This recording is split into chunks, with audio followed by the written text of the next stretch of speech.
man, still. Okay, mate. Right, welcome to Bikerfm. It is the Friday night Streetfighter show, and on the phone joining me in the studio is Yantosh McYantosh.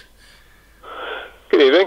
How are you doing, buddy? All right? We're fine, mate. Good stuff. Jan, thanks for joining us on the show. It's nice to finally get to speak to the chap that I've had dealings sort of not directly with, but Coco. Oh, we've had dealings with Coco, mate.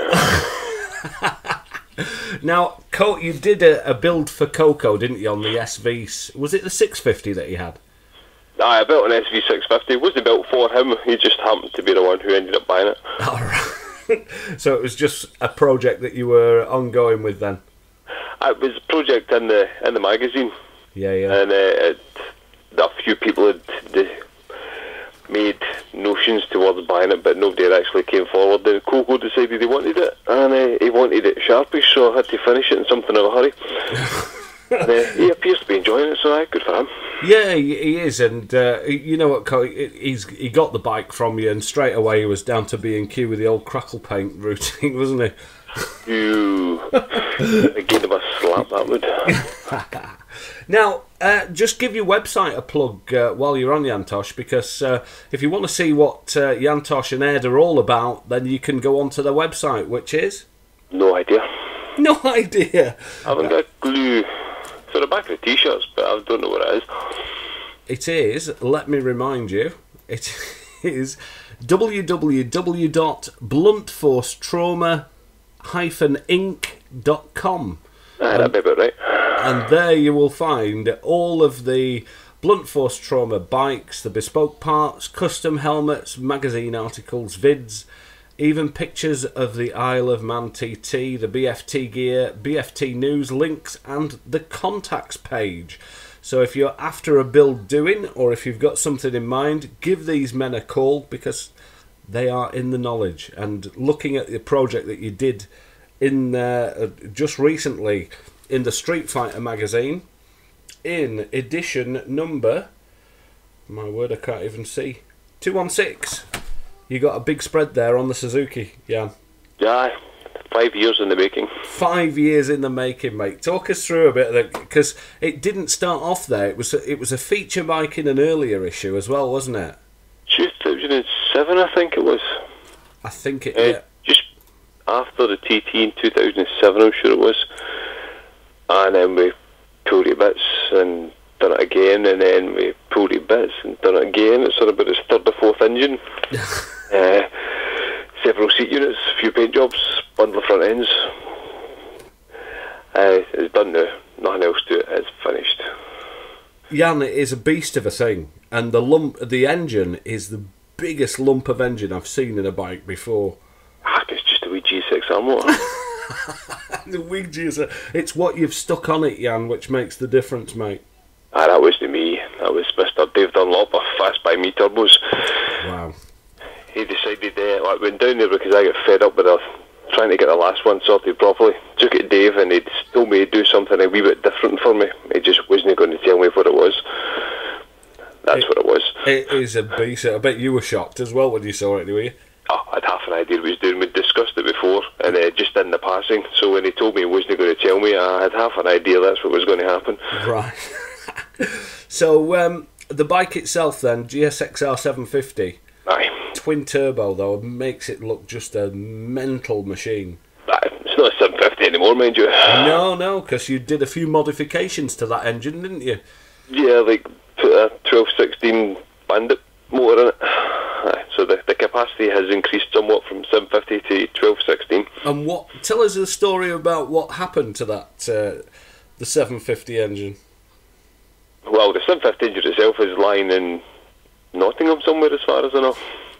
Is it resting in pieces?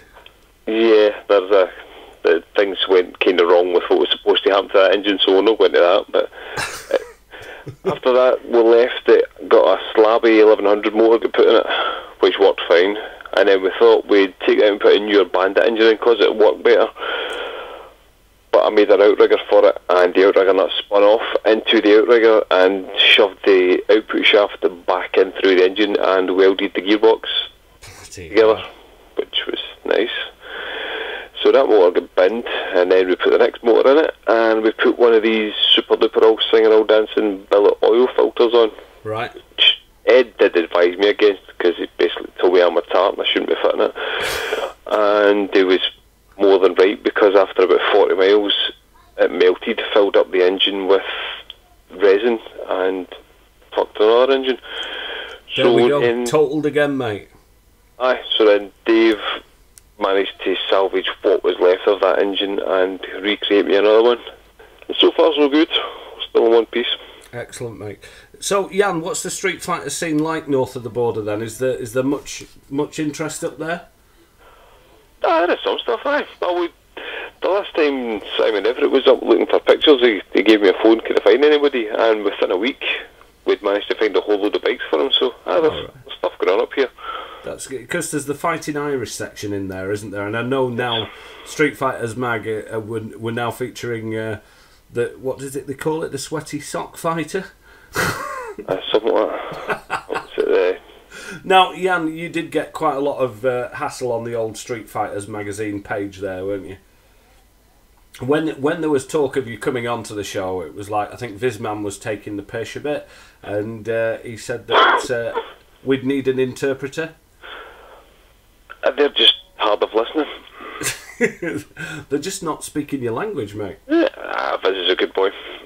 A lot of time for Viz. Yeah, he's cracking artist. In actual fact, he's coming up on the show during the course of this month. Yes. So help you, mate. I'm looking forward to that. So what have you got on the any new stuff on the go then, yeah?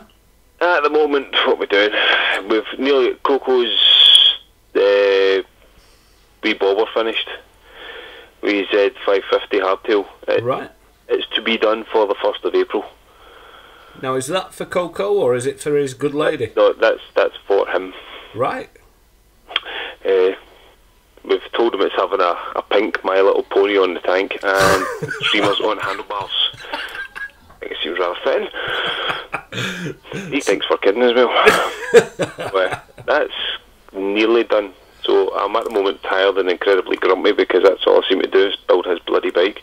Right. That's to get done. I've got a blade that needs new subframe to fit a different seat. I've stretched the arm for it. I've to mount some other bits on it, and then that's gone to Zippy. He's building his own bike. I'm just doing the groundwork that he can't do. Just the kind of fabrication welding, but he's building his own bike. Right.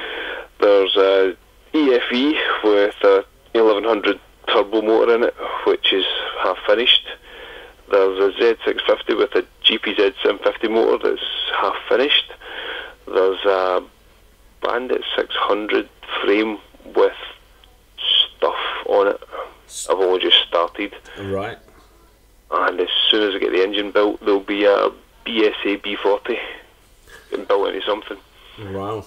And so a Z1 frame sitting in the middle of the garden waiting for me to start. It sounds like there's quite a lot of stuff for you to go at there, mate. Oh, aye.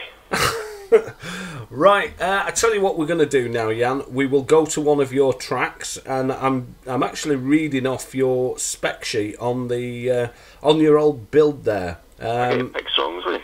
So I get to pick songs. Of course you can. Go for it. We want the Dropkick Murphys, Warriors Code. The what? Sorry. Dropkick Murphys. Dropkick Murphys. Dropkick Murphys from Boston. Okie dokie, we will sort that for you. We'll be right back right after this. Don't go anywhere.